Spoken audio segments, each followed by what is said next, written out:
Good morning. 11th class, chapter third, plant kingdom discuss कर रहे हैं हम। ओके। और कल मैंने एल्गी के बारे में एक्सप्लेन किया था। एल्गी 3 टाइप की है अपने सिलेबस के अंदर, green algae, brown algae and red algae. तो बच्चों मैं रेड एल्गी को एक बार फिर से रिवाइज करूंगा, फिर अपन नेक्स्ट ग्रुप ब्रायोफाइट को पढ़ेंगे। ठीक है।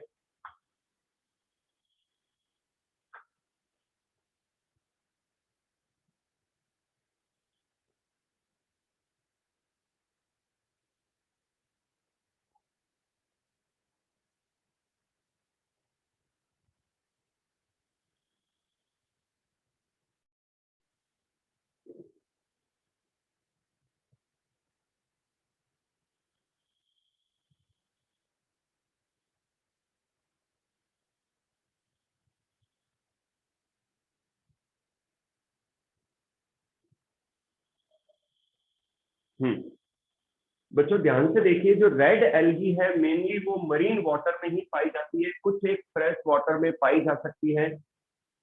जो रेड एल्गी है उनके अंदर जो पिगमेंट्स की अगर बात करें, फोटोसिंथेटिक पिगमेंट्स की, तो इनमें chlorophyll A, chlorophyll D, alpha carotene, beta carotene, xanthophylls, उसके अलावा फाइकोबिलीजोम्स पाए जाते हैं, जिनमें दो तरीके के और पिगमेंट है, फाइको एरेथ्रिन एंड फाइकोसाइनिन। तो फाइको एरेथ्रिन, ये ध्यान रखना, फाइको एरेथ्रिन पिगमेंट के कारण से भाई इसमें कंपटीशन के क्वेश्चन कौन कौन से बन सकते हैं। एक तो है फाइको एरेथ्रिन।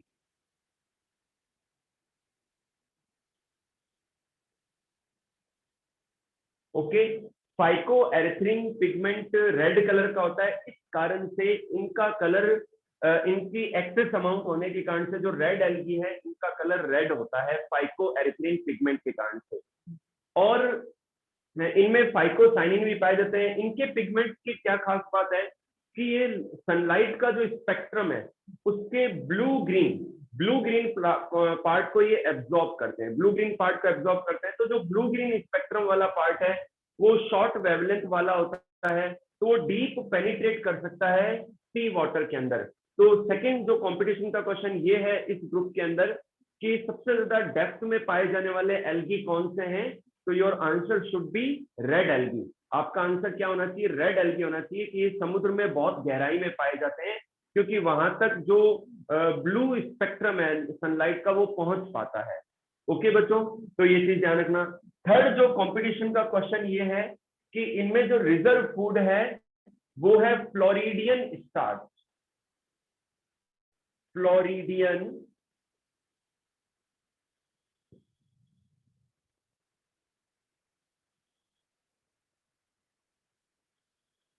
ठीक है बच्चों, the reserve food in red algae is floridean starch and which is similar to glycogen. ये एक कंपटीशन का क्वेश्चन बन सकता है कि फ्लोरिडियन स्टार्च में रिजर्व फूड के रूप में पाई जा सकती है। एक और क्वेश्चन इसमें ये बन सकता है कंपटीशन में कि इनमें मोटाई स्ट्रेंथ होती है।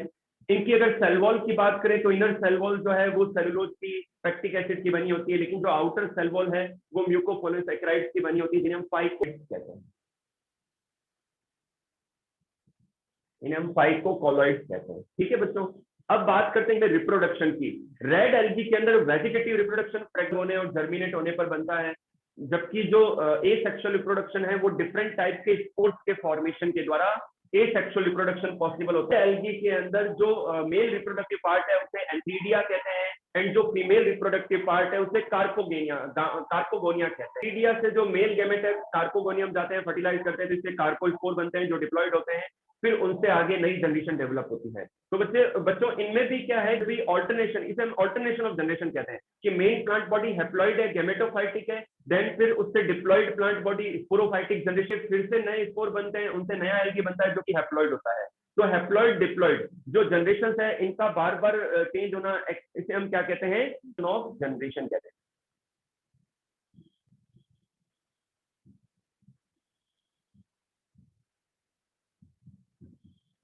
इनको हम ऑल्टरनेशन ऑफ जनरेशन कहते हैं। Now we come to the next topic, economic importance. Economic, बच्चों कल मैंने नोट सेंड कर दिए थे, आप इन नोट्स को पढ़ना, और जहां भी आपको ऑब्जेक्टिव या आपको जहां कहीं भी कॉम्पिटिटिव क्वेश्चन, इकोनॉमिक इंपॉर्टेंस,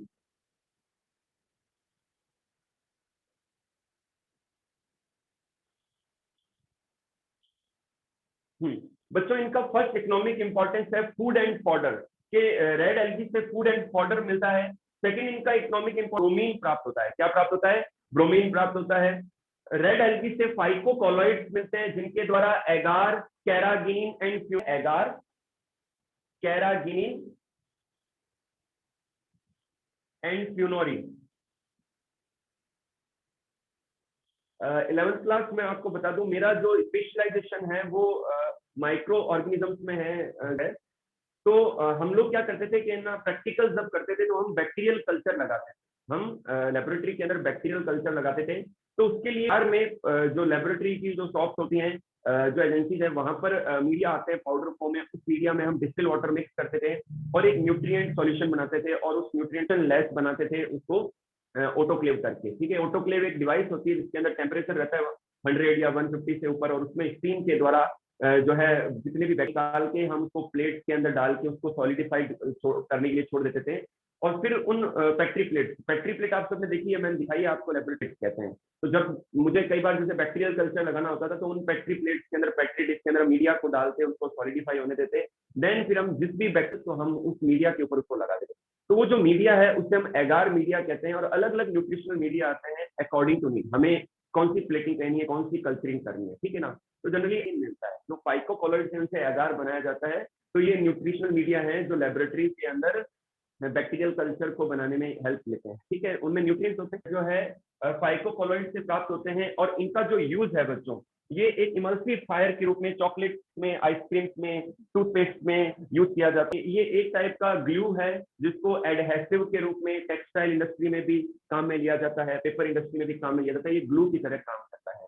तो ये बच्चों नेक्स्ट इकोनॉमिक इंपॉर्टेंट मेडिसिन बनाई जाती है। कई जैसे कि कोरोलिना है, तो इसका उपयोग किडनी, ब्लैडर और लंग डिजीज में किया जाता है। कई रेड एल्गी ऐसे हैं जिनमें एंटी बैक्टीरियल है। तो मैं फिर से रिपीट कर रहा हूँ, फूड एंड फॉडर।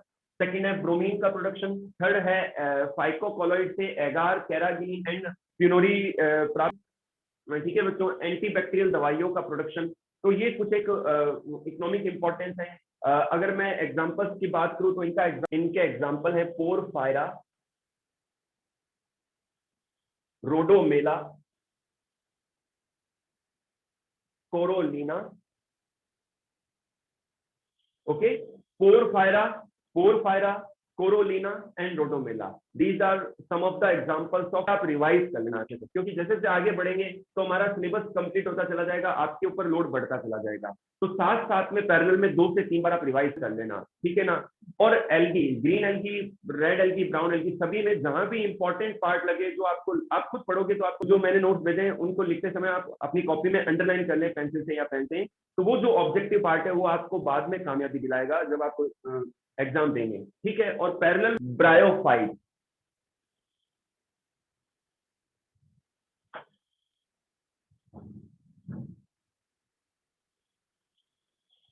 सेकेंड जो ग्रुप है ब्रायोफाइट या ब्रायोफाइटा।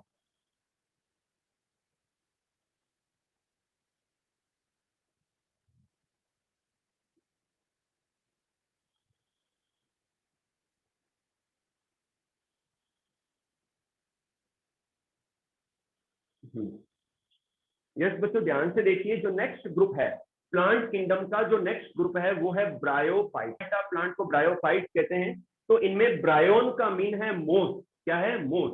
और फाइट का मीन होता है प्लांट। ओके, तो रहे हैं फादर ऑफ ब्रायोलॉजी। पहले तो बात करते हैं ब्रायोलॉजी क्या है। What is bryology?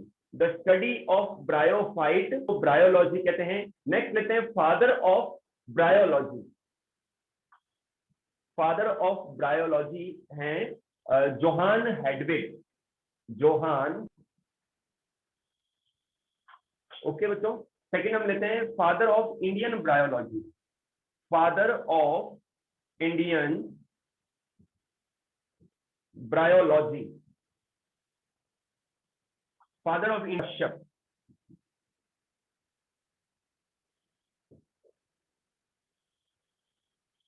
अंडरस्टूड?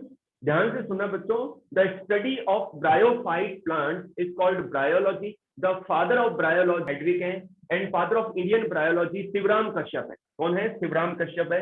अब बात करते हैं जनरल कैरेक्टर्स की। बच्चों जो ब्रायोफाइट कहते हैं, amphibians of the plant kingdom क्यों कहते हैं? पहला पॉइंट तो यह है कि एल्गी को ऐसा माना जाता है कि ये पानी के अंदर पाई जाती हैं। ऐसे प्लांट हैं जो लैंड पर पाए गए, टेरेस्ट्रियल कंडीशन पर पाए गए, जमीन पर पाए गए। ठीक है, तो ये चीज ध्यान रखना, ब्रायोफाइट्स आर द कंडीशन। लेकिन ब्रायोफाइट्स अपने सेक्सुअल रिप्रोडक्शन के लिए, रिप्रोडक्शन के लिए पानी के ऊपर निर्भर है। पानी के बिना वो रिप्रोडक्शन नहीं कर of the plant kingdom, they are known as amphibians of the plant kingdom. ये चीज ध्यान रखना। अब बात करते हैं इनके जंगल कैरेक्टर्स की। आपको क्या अपने एरिया में, रेगिस्तान में नहीं मिलेंगे, डेजर्ट में नहीं मिलेंगे। आप अगर हिमाचल जाते हैं, ठंडे इलाकों में जाते हैं, तो वहां पाए जाएंगे। तो इसका मीन यह है कि जो ब्रायोफाइट है वहां पर ग्रो होते हैं और एक ग्रीन कारपेट के रूप में आपको नजर आएंगे। ये मोस्ट प्लांट है, ये ग्रीन कारपेट के रूप में जहां भी ठंडी जगहों पर पाए। इनकी जो मेन प्लांट बॉडी है वो हैप्लॉइड है। ब्रायोफाइट प्लांट की मेन प्लांट बॉडी हैप्लॉइड है। ठीक है, लेकिन जब इनमें सेक्सुअल डिप्लॉइड स्टेज शुरू हो जाती है, जिसे स्पोरोफाइटिक प्लांट बॉडी कहते हैं। तो मेन प्लांट बॉडी इनकी गैमेटोफाइटिक है और सेक्सुअल रिप्रोडक्शन आती है और उसे हम स्पोरोफाइट कहते हैं। जो स्पोरोफाइटिक प्लांट बॉडी है उसके अंदर 3 पार्ट हैं। मैं आगे डायग्राम भी बनाऊंगा फ्यूनेरिया के एग्जांपल। ठीक है बच्चों, तो फूट, सीटा और कैप्सूल ये स्पोरोफाइट के पार्ट हैं। जो कैप्सूल स्ट्रक्चर होती है उनके अंदर स्पोर मदर सेल्स होती हैं जो कि डिप्लॉइड होती हैं, जिनके अंदर से हैप्लॉइड स्पोर बनते हैं, जिनके जर्मिनेशन से नए ब्रायोफाइट डेवलप होते हैं, या फिर उनसे पहले फिलामेंटस स्टेज बनती है और फिर उनके ग्रो होने पर नया ब्रायोफाइट प्लांट डेवलप हो जाता है। बच्चों, इनमें वेजिटेटिव रिप्रोडक्शन पाया जाता है। वेजिटेटिव रिप्रोडक्शन के द्वारा या कोई भी एडवेंटिटियस पार्ट है उसके कट के अलग होने से वेजिटेटिव रिप्रोडक्शन पाया जाता है। इनमें जो सेक्सुअल रिप्रोडक्शन है उसके लिए इनमें, ठीक है, एंड आर्किगोनिया। तो इनके जो रिप्रोडक्टिव पार्ट हैं वो मल्टी सेलुलर भी होते हैं एंड जैकेटेड होते हैं, कवर्ड होते हैं। मेल रिप्रोडक्टिव पार्ट है उसे एंथीडिया कहते हैं एंड फीमेल रिप्रोडक्टिव पार्ट को आर्किगोनिया कहते हैं। 11th क्लास में जल्दी से ब्रायोफाइट का डायग्राम बना रहा हूं, आप एक रफ कॉपी लें और साथ साथ में ड्रॉ करें। आपको जल्दी और इजी समझ में आएगा ब्रायोफाइट का कॉन्सेप्ट। जल्दी से ड्रॉ करते हैं अपन।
ये बच्चों एंथ्रीडिया का डायग्राम है जो मेल रिप्रोडक्टिव पार्ट है, और ये जो मैं डॉट डॉट कर रहा हूँ ये जो सेल्स है,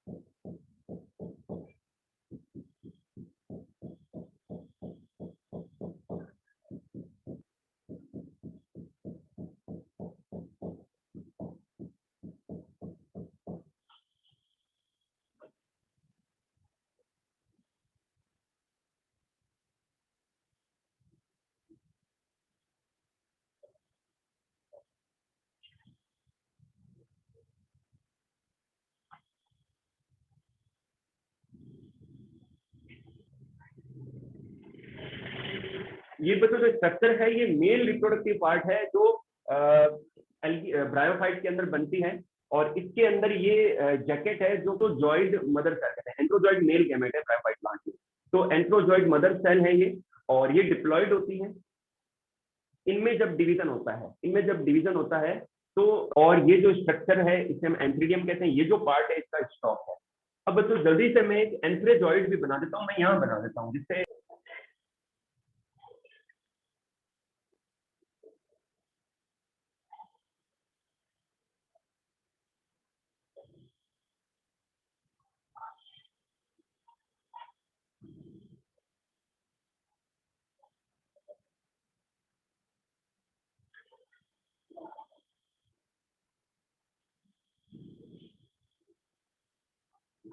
ये एंथ्रेजॉइड की स्ट्रक्चर है।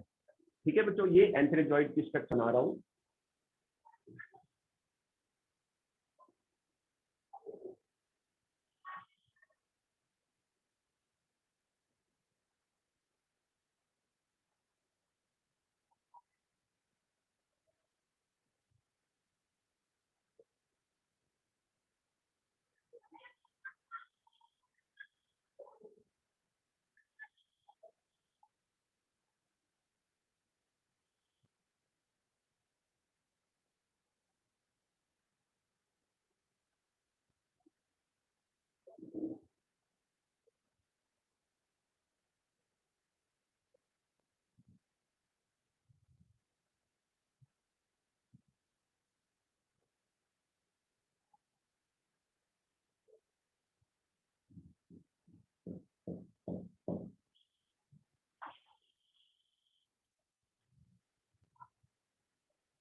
ये बच्चों फीमेल रिप्रोडक्टिव पार्ट है, इसे हम आर्की, ठीक है, तो ये फीमेल पार्ट है, ध्यान से देख लीजिए। और इसके अंदर ये नेक कवर सेल्स हैं, नेक कवर सेल्स है जो नेक, और इनकी सेल्स को कहते हैं neck canal cells, neck canal, neck, ये है venter canal cell, venter canal cell, और ये है एग सेल। ध्यान से देखिए बच्चों इस डायग्राम को, ये जो पार्ट है ब्रायोफाइट के अंदर, ये जैकेटेड पार्ट है जो कवर किए हैं इन सेल्स को, इन्हें हम एंथ्रोजॉइड मदर सेल कहते हैं। इनके डिवीजन से जो है मेल गैमेट यानी कि एंथ्रोजॉइड, एंथ्रीडियम और प्लूरल को एंथ्रीडिया कहते हैं। ये जो स्ट्रक्चर है ये मेल गैमेट है, these are known as antherozoid. ठीक है, ये एंथ्रोजॉइड जब रिलीज होते हैं तो वाटर फिल्म के द्वारा यानी कि और फीमेल पार्ट पर पहुंच के फीमेल के इस हिस्से से एंटर हो जाते हैं। और एंटर होते हुए आते हैं और यहाँ आ जाते हैं। यहाँ आके ये जो एग सेल है इसके इससे जाइगोट बनता है, फिर एम्ब्रियो बनता है, और वो एम्ब्रियो उसी ब्रायोफाइट के ऊपर ग्रो हो जाता है। तो वो सिलेंड्रिकल होता है, उसे हम स्पोरोफाइट, थीटा और कैप्सूल 3 पार्ट होते हैं जो हम आगे पढ़ेंगे। ठीक है बच्चों, ये जो आर्किगोनियम है ये फीमेल पार्ट है। इसकी स्ट्रक्चर को देखिए बच्चों, ये नेक है और ये जो हिस्सा है इसे हम वेंटर कवर सेल्स, ये नेक कैनाल सेल्स है, इस हिस्से को वेंटर कहते हैं, तो ये वेंटर कैनाल सेल है और ये एक्स सेल है। ठीक है बच्चों, तो पानी के द्वारा मूवमेंट कर फर्टिलाइज करते हैं। ओके बच्चों, जो ब्रायोफाइट्स हैं जनरली उनकी स्ट्रक्चर जो होती है थैलस लाइक होती हैं, उनमें रूट, स्टेम और लीव्स नहीं पाए जाते हैं। जैसी या स्टेम जैसी या लीव्स जैसी स्ट्रक्चर पाई जा सकती है या जाती है।